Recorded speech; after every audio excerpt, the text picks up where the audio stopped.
Chama cha Mapinduzi na serikali ya kifisadi ya Kikwete, na yeye mwenyewe akiwa fisadi, akitukosea adabu. Na ndio maana nimekuwa nikisema hili, japo kwa polisi wametisha kunikamata, kinaendelea kusema Kikwete hana adabu, hana heshima kwa Watanzania.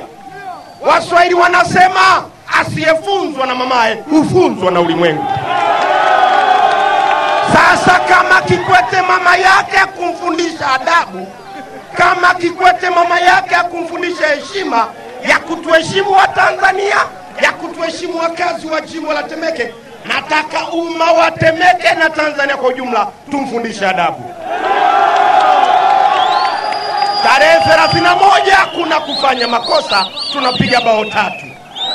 Madiwani wa Chadema, wabunge wa Chadema, bila kunisahau Dickson Amos Nyiri, niwe mbunge wa jimbo la Temeke.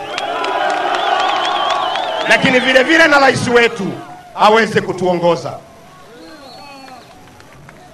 Ndugu zangu, namalizia kwa kusema hivi. Kuna matatizo mengi tumekuwa nayo, na kuna vipaumbele vingi tunavyo. Tunataka kuhakikisha nguvu ya umma inayatatua haya. Ninashukuru sana kwa sababu tuko pamoja, na nimejifunga mkanda kisawasawa. Tutapambana sawasawa kuhakikisha tunarejesha matumaini ya Wanatemeke waliokuwa nayo wakati tunapokea uhuru mwaka 1961. Asanteni sana kwa kunisaidia. Chadema!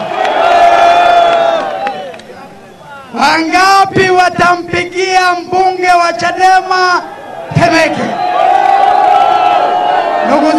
Ndugu zangu wa usalama, angalieni tena. Wangapi watampigia mbunge wa Chadema Temeke? Hizi kura haziibiki. Asante sana Dickson. Natoa dakika moja.